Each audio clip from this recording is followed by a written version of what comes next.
नमस्कार विद्यार्थी मित्रांनो, मी आहे तुमची ट्रेनर चंचल येवले आणि आज तुमच्यासाठी आपण परत WH वर्ड्सची प्रॅक्टिस आजच्या व्हिडिओमध्ये करणार आहे. बघा, WH वर्ड्स आपण याच्या अगोदरसुद्धा बघितले जे मोस्ट यूजफुल होते आणि आजच्या व्हिडिओमध्ये देखील आपण असेच काही WH वर्ड्स बघणार आहे, कारण तुम्ही तिकडे कन्फ्यूज असता की आपण WH वर्ड्स कुठे कसे यूज करायचे आणि त्याचं मीनिंग काय होतं. त्यामुळे आपण आजच्या व्हिडिओमध्ये काही राहिलेले जे WH वर्ड्स होते ते कव्हर करणार आहे विथ एक्झाम्पल.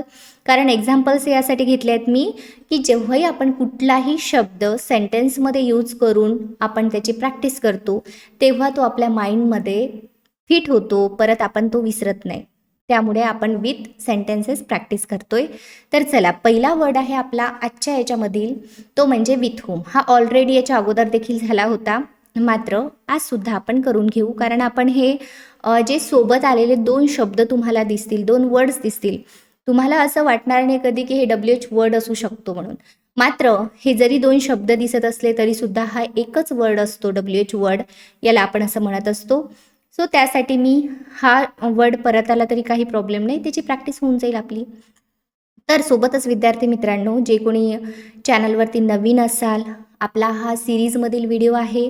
आपण प्रत्येक गोष्ट डिटेलमध्ये शिकत असतो इकडे. कारण WH सेंटेन्सेस कसे बनवायचे, WHचे क्वेश्चन कसे बनवायचे, हे मी तुम्हाला जेव्हाही टेन्सचे व्हिडिओ शिकलो किंवा जेव्हा वेगवेगळे पॅटर्न्स आपण शिकलो त्यामध्ये डिटेलमध्ये शिकवलं आहे. फक्त आपल्याला गरज आहे ती WH वर्ड्स आपल्याला माहिती असण्याची, जेणेकरून आपल्याला काय करता येईल की WH वर्ड्स जर आपल्याला माहीत असले तर आपल्याला सेंटेन्स बनवता येतील, त्यांचा यूज करता येईल. ओके, तर हा कॉन्टेक्स्ट आजच्या व्हिडिओचा आहे की तुम्हाला जास्तीत जास्त WH वर्ड्स समजावे. सोबतच कोणी पेड कोर्सेससाठी इंटरेस्टेड असाल तर येवले अकॅडमी ॲपची लिंक मी डिस्क्रिप्शन बॉक्समध्ये दिली आहे. तुम्ही तिकडे जाऊन आपल्या ॲपवरती जाऊ शकता, जिकडे spoken English course, English grammar course, PDF सुद्धा अवेलेबल आहेत. तुम्हाला जे काही शिकायचं आहे तुम्ही तिकडे जाऊन शिकू शकता, किंवा फ्री शिकायचं असेल तर चॅनलला देखील कॉन्स्टंट फॉलो करू शकता. तर चला चालू करूया आपण आजचा व्हिडिओ. तर बघा, पहिला आपला WH वर्ड आहे यामधील, तो म्हणजे विथ होम. याचा मराठीमध्ये अर्थ होतो कोणासोबत किंवा कोणाबरोबर. जसं with whom are you travelling, तू कोणासोबत प्रवास करत आहेस. विथ होम, कोणासोबत. Did you go to the movie, तू सिनेमाला कोणाबरोबर गेला होता. With whom do you share your secrets, तू तुझे गुपित कोणासोबत शेअर करतोस. अशा पद्धतीनं विथ होमचा तुम्ही यूज करा तुम्हाला जेव्हा वाक्य बनवायचे आहेत तेव्हा, कोणासोबत या मिनिंगने. फॉर होम, कोणासाठी. For home is this gift, हे गिफ्ट कोणासाठी आहे.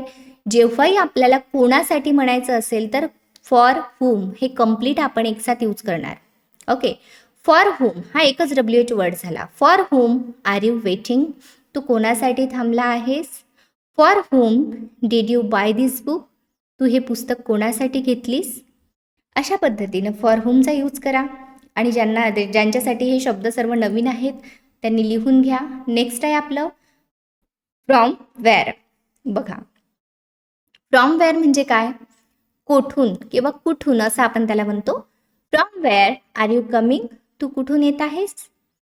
From where did you buy this phone, तू हा फोन कुठून घेतलास किंवा कुठून घेतलास. From where can I get more information, मला अधिक माहिती कुठून मिळेल. फ्रॉम वेअर म्हणजे कुठून. या सेन्सनी प्रश्न बनवायचा असेल तेव्हा तुम्ही फ्रॉम वेअरचा यूज करा. ओके, नेक्स्ट आहे सिन्स वेन, कधीपासून. बघा, सिन्स वेन म्हणजे कधीपासून किंवा केव्हापासून असं आपण त्याला म्हणतो.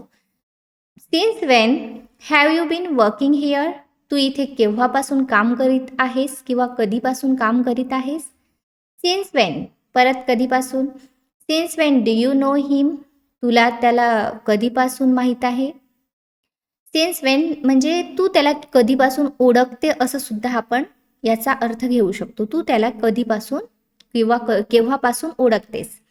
Since when has it been raining, पाऊस कधीपासून पडत आहे. Like this. ओके, चला पुढे बघू आपण. पुढे आहे आपलं अंटिल वेन. अंटिल वेन म्हणजे कधीपर्यंत. तर चला बघू आपण. अंटिल वेन कधीपर्यंत. विल यू स्टे हिअर, तू इथे कधीपर्यंत राहणार आहेस. Until Wien is the shop open, दुकान कधीपर्यंत उघडे असेल.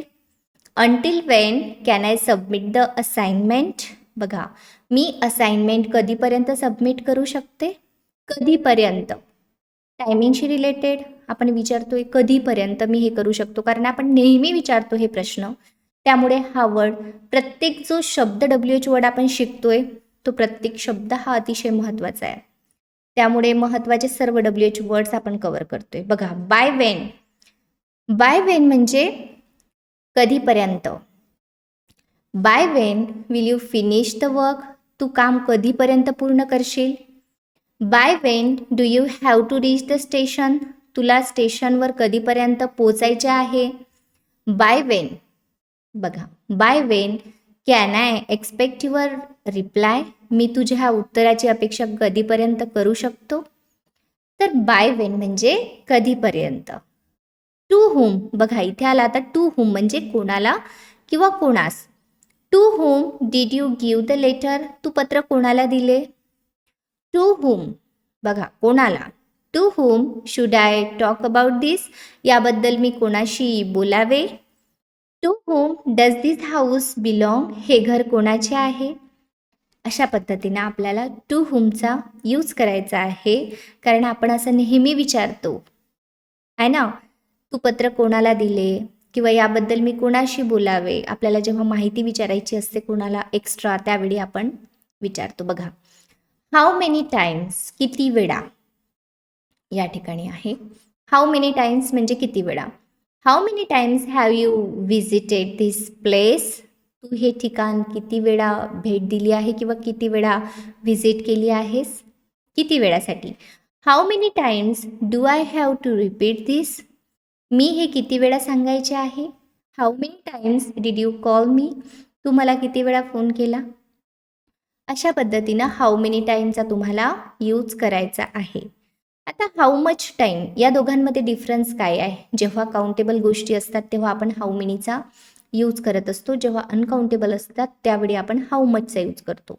हे तुम्हाला ऑलरेडी मी सांगितलं होतं त्याच पद्धतीनं. तर चला बघा, how much time do we have left? How much time do we have left? आपल्याकडे किती वेळ शिल्लक आहे? How much time does it take to cook rice? तांदूळ शिजायला किती वेळ लागतो? How much time did you spend on this project? तू या प्रोजेक्टसाठी किती वेळ दिला आहे किंवा किती वेळ दिला? ओके, हाऊ मच टाईम, किती वेळ, या अर्थाने आपण काय घेतो? हाऊ मच टाईम घेऊन. हे सुद्धा एक WH वर्ड आहे कम्प्लीट. दिसायला तुम्हाला 3 वर्ड्स दिसत असतील तरी सुद्धा. ओके, चला पुढे जाऊ आपण.